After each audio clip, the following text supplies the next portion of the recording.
नमस्कार दोस्तों, मेरा चैनल भक्ति सागर में आप लोग का स्वागत है। आज हम जानेंगे कि अपने घर की वो कौन सी बातें हैं जो दूसरे को नहीं बताना चाहिए। अगर हम दूसरे को अपने घर की बातें बताते हैं तो जिससे हमारे घर में गलत होगा।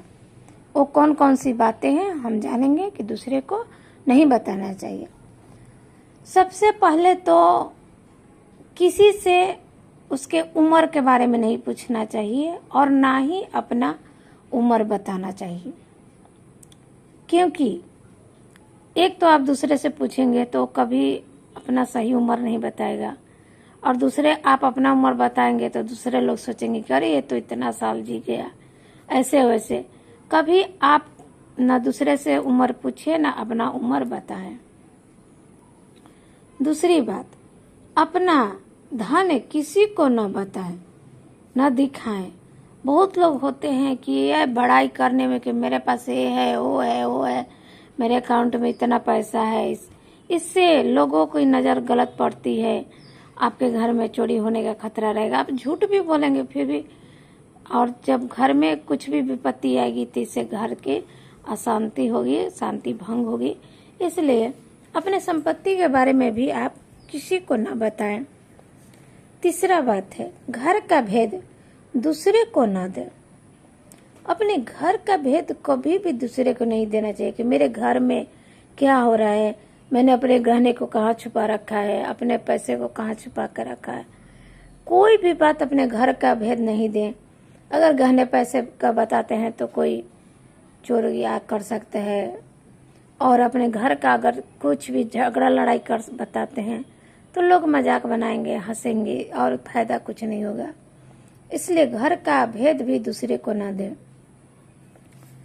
चौथा में है गुरु द्वारा मंत्र। जो आपको, अगर आप दीक्षा लेते हैं तो जो गुरु आपके मंत्र कान में मंत्र फूंकते हैं दीक्षा लेते समय, तो वो मंत्र हमें किसी को नहीं बताना है। नहीं तो उस मंत्र का प्रभाव फल जो होता है वो कम हो जाता है। उस मंत्र को हमें किसी को बताना नहीं है कि हमारे गुरु ने हमें क्या मंत्र दिया। या आप और कुछ भी अपने अंदर आपकी खूबी है, आप जानते हैं, तो उस खूबी को आप प्रयोग कीजिए, लेकिन दूसरे को मत बताइए।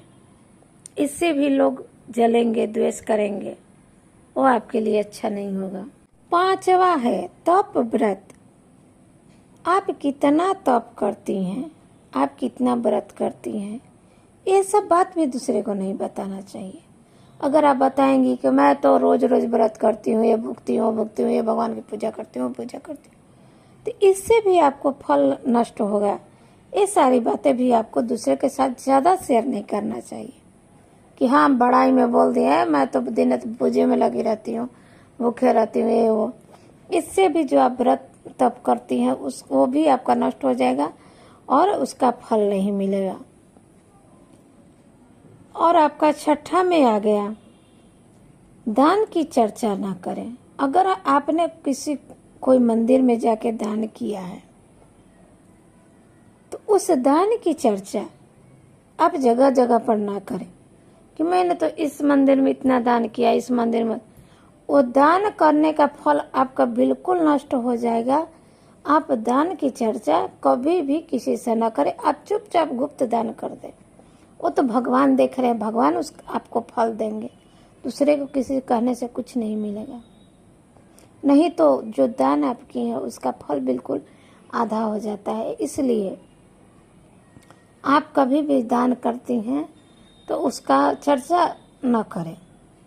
उसके बाद सातवां हम बता रहे हैं, 7 नंबर में है, अगर आपका किसी ने अपमान किया या कहीं बार बाजार गए, झगड़ा झंझट हुआ, कोई आपको मार दिया एक थप्पड़, या कोई अपशब्द बोल दिया, या हम ही को कोई मार दिया, अपशब्द बोल दिया, तो इस बात की हम चर्चा जगह जगह ना करें।